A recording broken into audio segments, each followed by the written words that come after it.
الحمد للہ رب العالمین والعاقبۃ للمتقین والصلاة والسلام علی رسولہ محمد وعلی آلہ واصحابہ اجمعین، اما بعد، بسم اللہ الرحمن الرحیم۔ حضرات محترم، السلام علیکم ورحمۃ اللہ وبرکاتہ۔ آج رکوع نمبر 13 ہے سورہ بقرہ کا، جس کو ہم سمجھنے کی کوشش کریں گے۔ آغاز درس سے پہلے میری گزارش ہے کہ آپ ڈسکرپشن میں موجود انگلش ترجمے کو بھی پڑھ سکیں گے۔ میں ڈسکرپشن میں پچھلے تمام دروس کا لنک بھی دے رہا ہوں، پلے لسٹ کا، اس کے ذریعے سابقہ دروس کو آپ آسانی سے سماعت فرما سکتے ہیں۔ آج کا رکوع یہودیوں کے بارے میں ہی ہے، پچھلی بات کا تسلسل ہے کہ یہودی چاہتے تھے کہ مسلمانوں پر یہ رحمت نازل نہ ہو قرآن کی صورت میں، اور وہ اس سے محروم ہو جائیں اگر اتر رہی ہے، تو وہ مسلمانوں کے دلوں میں شک و شبہ ڈالنے کے لیے اور ان کو بحثوں میں الجھانے کے لیے بڑی کوشش کرتے رہتے تھے کہ کسی طرح یہ محمد مصطفیٰ سے بھی بدل ہو جائیں اور قرآن مجید سے بھی دور ہو جائیں، جس طرح یہ خود انبیاء کے ساتھ کرتے رہے، ان کی تعلیمات کو جھٹلاتے رہے، انبیاء کی توہین کرتے رہے۔ اس آخری نبی کی بھی یہ توہین کیا کرتے تھے، لیکن ان کو اتنی ہمت نہیں تھی کہ کھل کے سامنے آئیں۔ بنیادی طور پر یہ بزدل واقع ہوئے۔ میثاق مدینہ میں بھی نبی علیہ السلام نے ان کو جکڑ دیا تھا کہ یہ کوئی غیر قانونی غیر آئینی حرکت نہ کریں، جو بھی خلاف ورزی کرے گا مارا جائے گا اور سزا پائے گا۔ اس لیے اس معاہدے کی وجہ سے یہ کھل کے سامنے نہیں آتے تھے، لیکن دل میں ان کے نفرت اور حسد تھا۔ اپنے آپ کو سب سے اچھا سمجھتے تھے، جنتی سمجھتے تھے، اور باقیوں کو یہ جہنمی جانتے تھے۔ اللہ تعالیٰ نے اس کا ان کو جواب دیا ہے۔ تو آئیے اس رکوع کو پڑھتے سمجھتے ہیں۔ اعوذ باللہ من الشیطان الرجیم، بسم اللہ الرحمن الرحیم۔ یا ایھا الذین آمنوا لا تقولوا راعنا، اے ایمان والو نہ تم کہو راعنا وقولوا انظرنا، بلکہ کہو انظرنا، واسمعوا، اور سنو۔ وللکافرین عذاب علیم، کافروں کے لیے دردناک عذاب ہے۔ رائنا نہ کہو، انظر نہ کہو۔ رائنا کا کیا مطلب ہے؟ رائنا کا معنی ہے ہماری رعایت کیجئے، ایکسکیوز می کہتے ہیں نا، listen to me please carefully, English میں لفظ بولتے ہیں کہ معذرت چاہتا ہوں، آپ ہماری بات سنیں، ہماری طرف توجہ کریں، یہ معنی ہے رائنا۔ جب نبی علیہ السلام کے ساتھ گفتگو ہوتی تو لوگ اپنی طرف متوجہ کرنے کے لیے یہ رائنا بولتے تھے، یہود بھی بولتے تھے، مسلمان بھی بولتے تھے۔ لیکن یہودیوں کے اندر ایک شرارت تھی، وہ کبھی رائنا کہہ دیتے تھے کہ اے ہمارے چرواہے، کبھی رائنا کہہ کر زیر لب مسکراتے تھے کہ عبرانی زبان میں اس کا معنی بنتا ہے اجاڈ، جاہل، احمق اور بد اخلاق۔ اس طرح کے معنی میں بھی رائنا کا استعمال ہوتا تھا۔ تو اللہ رب العزت کو تو پتہ ہے دلوں کی چوریاں، وہ جانتا ہے۔ اللہ تعالیٰ نے مسلمانوں کو کہا کہ آپ رائنا کا لفظ ہی چھوڑ دیں، آپ اس کی جگہ انظر نہ کہیں کہ ہماری طرف دیکھیے، نظر کرم فرمائیے۔ تو یہ لفظ بھی بڑی کاٹ رکھتے ہیں، بڑی تاثیر رکھتے ہیں۔ لفظوں کا چناؤ سوچ سمجھ کے کرنا چاہیے۔ بعض اوقات ایک لفظ ایک زبان میں اچھے ادب کے طور پر بولا جاتا ہے اور دوسری زبان میں وہ غیر مہذب ہوتا ہے۔ مجھے یاد ہے کہ ہمارے قاری صاحب تھے عبدالصبور، جامعہ عربیہ کا گجرانوالہ میں پڑھنے والے، وہ کہتے ہیں کہ میں ایک دفعہ وضو کر رہا تھا تو میرے ساتھ ایک بزرگ وہ باتیں کر رہے تھے وضو کے ساتھ ساتھ، تو میں نے سن رکھا تھا کہ وضو کرتے ہوئے باتیں نہیں کرتے، تو میں نے ان کو باتوں سے روکنے کے لیے کہا کہ بھائی صاحب جب وضو کرتے ہیں نا تو بکواس نہیں کرتے۔ تو وہ بابا جی تو غصے میں آگے، تیش میں آگے کہ یہ لفظ بولا ہے، میرے اوپر سختی کی۔ تو مجھے کہتے ہیں مجھے پتہ نہیں تھا کہ بکواس کا معنی کیا ہوتا ہے، مجھے یہ تھا کہ بکواس کا معنی کہ باتیں نہیں کرتے، میں نے تو پنجابیوں سے یہی سنا۔ بکواس کا معنی کہ کوئی کہتا ہے بکواس نہ کرو تو اس کا مطلب کہ بات نہ کرو، میں تو بات نہ کرنے کے معنی میں اس کو سمجھتا تھا۔ اسی تناظر میں میں نے ان کو کہا کہ بھائی صاحب وضو کرتے ہوئے بکواس نہیں کرتے۔ تو یہ جو لفظ ہیں یہ بھی معنویت رکھتے ہیں، ذو معنی ہوتے ہیں۔ یہودی اس طرح کے لفظ جان بوجھ کے بولا کرتے تھے، تو اللہ نے ان سے منع فرما دیا۔ مومنوں کو کہا کہ آپ تو اس سے بچیں نا، آپ کی زبان سے اس طرح کے لفظ، یہودیوں کی بولی آپ نہیں بولیں گے۔ واسمعوا، اور سنو، جو کافر ہیں ان کے لیے دردناک عذاب ہے۔ ما یود الذین کفروا من اہل الکتاب، اب نہیں چاہتے، مودت نہیں رکھتے کافر اہل کتاب میں سے، ولا المشرکین، اور نہ ہی مشرکوں میں سے، اہل کتاب بھی کافر ہیں، مشرک بھی کافر ہیں، یہ نہیں چاہتے ان ینزل علیکم من خیر من ربکم، کہ نازل کی جائے تم پر کوئی خیر تمہارے رب کی طرف سے۔ خیر یہاں وحی ہے، ہدایت نامہ ہے، یہ قرآن مجید ہے۔ لوگ چاہتے ہیں کہ یہ قرآن یا تو اترے ہی نہیں، اتر گیا تو اس سے لوگ دور ہو جائیں۔ اس وقت جتنی تعلیم گاہیں ہیں انگریز کی لونڈیاں ہیں، ان کا مقصد یہ ہے کہ نوجوانوں کو قرآن سے دور کیا جائے، لہذا جتنے قرآن کے پیریڈ ہیں، اسلامیات کے پیریڈ ہیں، اس سے بے اتنائی برتی جاتی، اور اس کو تو موضوع بحث بنایا نہیں جاتا۔ اگر بحث ہوتی ہے تو اس میں شک ڈالا جاتا ہے، تشکیک کا شکار کیا جاتا ہے، متردد کیا جاتا ہے، متذبذب کیا جاتا ہے۔ یہ حالت اس وقت بہت زیادہ ہے، اس لیے لوگ طرح طرح کی نوجوان بھی باتیں کرتے ہیں، جی ہم نہیں، ہمارا مسلک انسانیت ہے وغیرہ وغیرہ، ایگنوسٹک بننے کی کوشش کرتے ہیں، نعوذ باللہ۔ تو یہ مشرکوں اور یہودیوں کی سازشیں ہیں، اس سے بچنا چاہیے، اور مومنوں کو اپنے قرآن سے وابستہ ہونا چاہیے۔ واللہ یختص برحمتہ من یشاء، اللہ اپنی رحمت کے ساتھ جس کو چاہتا ہے مختص کر لیتا ہے، خاص کر لیتا ہے۔ تو دیکھو یہودیوں، تم اپنی کتابوں کی قدر نہیں کر رہے، تم مسلمانوں کو کیوں روک رہے ہو؟ اور ان کی طرف رحمت آ گئی ہے تو تمہیں کس چیز کی جلن ہے؟ واللہ ذو الفضل العظیم، اللہ بڑے فضل کا مالک ہے، وہ چاہے جس کا پر چاہے فضل اپنا کر دے۔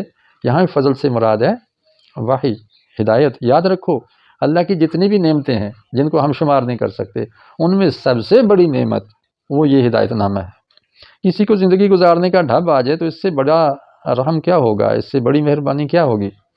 ما ننسخ من آیت او ننسها نأتی بخیر منها او مثلها۔ ما ننسخ من آیت، جو ہم آیت منسوخ کرتے ہیں، او ننسها، یا اس کو بھلوا دیتے ہیں، نأتی بخیر منها، اس سے بہتر ہم لے آتے ہیں، او مثلها، یا اس جیسا حکم لے آتے ہیں۔ الم تعلم ان اللہ علی کل شیء قدیر، کیا تجھے نہیں پتا کہ اللہ ہر چیز پر قادر ہے؟ اب یہودیوں کا یہ اعتراض ہوتا تھا، جی یہ عجیب بات ہے کہ اب کہہ رہے ہیں جی تورات کینسل، انجیل کینسل، اور اب قرآن کو لیا جائے، تو کیا وہ کتابیں سچی نہیں ہیں؟ پہلے کچھ حکم دیا تھا، اب کچھ حکم دے رہے ہیں، پہلے کوئی قانون تھا، اب اس میں تبدیلی کی جا رہی ہے، یہ کیسا دین ہے؟ اس طرح وہ اللہ پر گویا اعتراض کر رہے تھے۔ اللہ نے فرمایا بھائی تم کون ہوتے ہو یہ اعتراض کرنے والے؟ میں رب ہوں، میں جیسے چاہوں، جیسا تقاضا ہے زندگی کا، معاشرے کا، میں اس کے مطابق حکم میں تبدیلی کر سکتا ہوں۔ تمہیں تو نہیں پتا، تم تو جاہل ہو۔ اب یہ قرآن کا جو نیا ایڈیشن آ گیا ہے قرآن کی صورت میں وحی الہی کا، اب اس کو تمہیں فالو کرنا ہوگا۔ کہتے تھے جی اچھا اگر وہ پہلی کتابیں سچی ہیں تو پھر بلایا کیوں جاتا ہے، ہمارے دماغوں سے محو کیوں کرایا جاتا ہے؟ تو اللہ تعالیٰ نے اس کا بھی جواب دیا، اول تو تمہارا اپنا قصور ہے کہ تم محو کرتے ہو، تم اس کو وقت ہی کب دیتے تھے؟ باقی اللہ تعالیٰ جس چیز کو باقی رکھنا چاہے باقی رکھتا ہے، جس کو محو کرانا چاہے محو کرا دیتا ہے۔ اب یہ آخری کتاب ہے، یہ محو ہونے والی نہیں ہے، اس کی حفاظت کا ذمہ اللہ تعالیٰ نے خود لیا ہے۔ سابق کتابوں کا محافظ ان امتوں کو بنایا تھا کہ وہ دعوت و تبلیغ اور ارشاد اور تدریس کے ذریعے اس کو باقی رکھیں، اس کے نفاذ کی کوشش کریں، لیکن اس آخری کتاب کا ذمہ اللہ نے خود لیا۔ اس لیے چھوٹے چھوٹے بچے بھی حافظ قرآن آپ کو ملتے ہیں امت مسلمہ میں۔ الم تعلم ان اللہ لہ ملک السماوات والارض، کیا تم نہیں جانتے کہ اللہ کے لیے ہے آسمان و زمین کی بادشاہی؟ تو وہ بادشاہ ہے، بادشاہ جو چاہے حکم دے، اور اس کا ہر حکم عدل پر مبنی ہے۔ کوئی ایسا نہیں کہ بات سمجھ میں نہیں آنے والی، ہر بات سمجھ میں آتی ہے کہ بہت ہی معقول نظام ہے اللہ تعالیٰ کا دیا ہوا۔ وَمَا لَكُم مِّن دُونِ اللَّهِ مِن وَلِيٍّ، یاد رکھو اب رب کو چھوڑ کر تم کہاں جاؤ گے؟ اللہ کے سوا تو تم کوئی ولی، کوئی کارساز، کوئی دوست نہیں پا سکتے، ولا نصیر، نہ ہی کوئی مددگار پاؤ گے۔ اس لیے پلٹنا تو آپ کو رب کی طرف ہی ہے جو تمہارا خالق ہے۔ اس لیے اعتراض مت کرو۔ أَتُرِيدُونَ أَن تَسْأَلُوا رَسُولَكُمْ كَمَا سُئِلَ مُوسَىٰ مِن قَبْلُ، مسلمانوں کو اور خاص طور پر مسلم نوجوانوں کو کہا جا رہا ہے کہ دیکھو یہودیوں اور عیسائیوں کے ساتھ تم پڑھ رہے ہو، ڈگریاں کر رہے ہو، لیکن اپنے دین کی حفاظت کر رہے ہیں۔ آپ ان کی طرح شکوک و شبہات کا شکار نہیں ہوں گے۔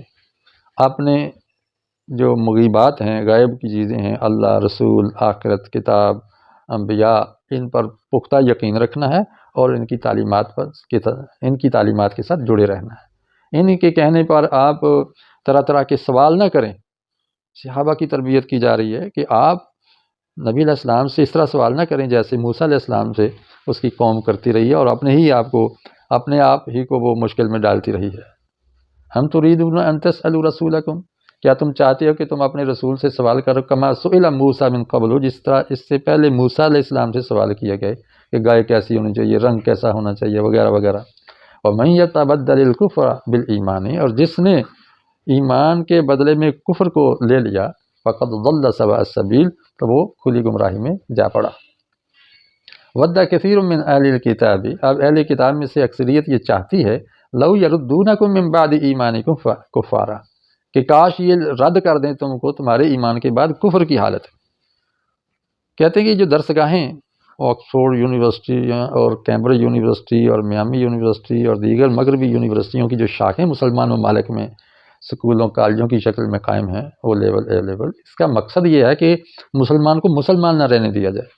ان بچوں سے پیسے بھی بٹورتے ہیں، ہزاروں اربوں ڈالر یہاں سے اکٹھے کر کے لے جاتے ہیں، اور ہمارے بچوں کو دے کیا رہے ہیں؟ دین بیزاری، اسلام سے دوری دے رہے ہیں، اور ہمارے بھولے بالے مسلمان جیب سے پیسہ بھی خرچ کر رہے ہیں، اپنے بچے بھی ان کے حوالے کر رہے ہیں۔ تو یہ چاہتے ہیں کہ تمہیں دین سے برگشتہ کر دیں، تو اس لیے آپ بیدار رہیں۔ کیوں؟ حسد من عند انفسہم، ان کے اندر حسد کی آگ موجود ہے، یہ آپ کو اور آپ کے خزانوں کو اور آپ کی عزت کو برداشت نہیں کر پاتے۔ من بعد ما تبین لہم الحق، جب ان پر حق واضح ہو گیا کہ یہی دین سچا ہے۔ جانتے ہیں، یہودی تو جانتے تھے نا کہ یہ دین سچا ہے، جیسے پہلے میں نے ذکر کیا، قرآن نے بتایا، لیکن یہ کیوں کرتے ہیں مخالفت؟ حسد کی وجہ سے، جلسی ہے۔ فاعفوا واصفحوا، درگزر کیجئے، معاف کیجئے، ان سے مت الجھیے، کج بحثیوں میں مت پڑیے، اپنے اخلاق کی حفاظت کیجئے، زبان کی حفاظت کیجئے، اور اپنے دین راست پر، صراط مستقیم پر چلتے جائیے، حتی یأتی اللہ بامرہ، یہاں تک کہ اللہ تعالیٰ خود فیصلہ لے آئے کہ اب ان یہودیوں کے ساتھ، مخالفوں کے ساتھ کیا رویہ ہونا چاہیے۔ فی الحال تو آپ رکے رہیے۔ ان اللہ علی کل شیء قدیر، اللہ ہر چیز پر قادر ہے۔ آگے ایک اللہ تعالیٰ نے حکم دے دیا ہے کہ دیکھو، دین پر قائم رہنے کے لیے جو بنیادی کورس ہے اس کی پاسداری کریں گے آپ، اس کی پابندی کریں۔ وہ کیا ہے؟ وَأَقِیمُوا الصَّلَاةَ وَآتُوا الزَّکَاةَ، وہ دو چیزیں ہیں، نماز قائم کرو اور زکوٰۃ ادا کرو۔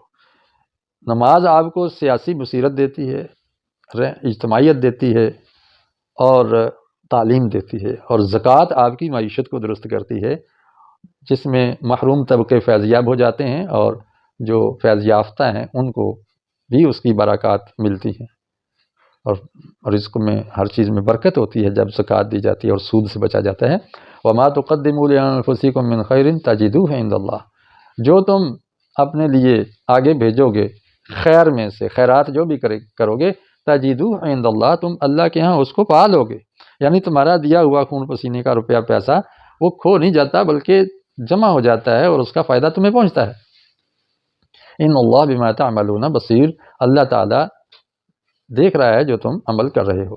وقالوا لن يدخل الجنة الا من كان هودا او نصارى، اب یہودیوں کی غلط فہمی تھی، کہتے تھے ہم ہی جنتی ہیں، تو وہ کہتے ہیں کہ کوئی بھی جنت میں نہیں جائے گا، لن يدخل الجنہ، کوئی بھی جنت میں کبھی نہیں جائے گا، الا من كان هودا او نصارى، مگر یہ کہ یا تو وہ یہودی یا عیسائی۔ اللہ تلک امانیہم، یہ ان کی محض خواہشیں ہیں، ان کو پتہ ہے کہ وہ بھی جنتی نہیں ہے، محض ایک خواہش والی ہوئی ہے، وگرنہ کرتوت تو سارے جہنمیوں جیسے ہیں۔ قل ہاتوا برہانکم ان کنتم صادقین، ان سے کہو لاؤ کوئی دلیل ہے تمہارے پاس، اس کی کوئی سرٹیفکیٹ دکھاؤ نا جنت کا تمہارے پاس، اگر تم سچے ہو۔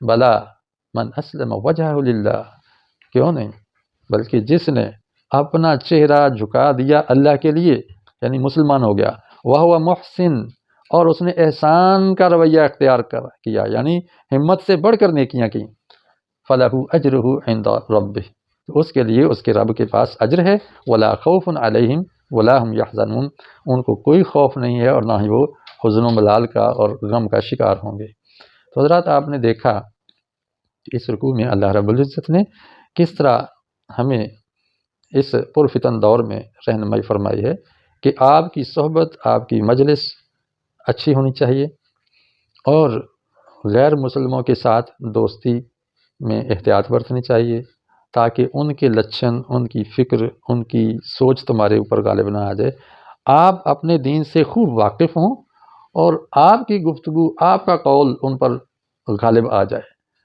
اس لیے ہمیں کتاب و سنت کو سیکھنا چاہیے، اس کی زبان کو سیکھنا چاہیے اور اس کی ترویج کے لیے پوری کوشش کرنی چاہیے۔ امید ہے کہ آج کی یہ تعلیمات آپ کو بہت پسند آئی ہوں گی، تو لائک کیا کریں، شیئر کیا کریں۔ آپ خود اگر اس سے بہتر بیان کر سکتے ہیں تو میدان میں آئیے، لوگوں کو دروس دیجیے، کتاب کو پڑھیے اور پڑھائیے۔ خیرکم من تعلم القرآن وعلمہ، تم میں بہتر وہ ہے جس نے قرآن کو سیکھا اور آگے سکھایا۔ وآخر دعوانا ان الحمد للہ رب العالمین۔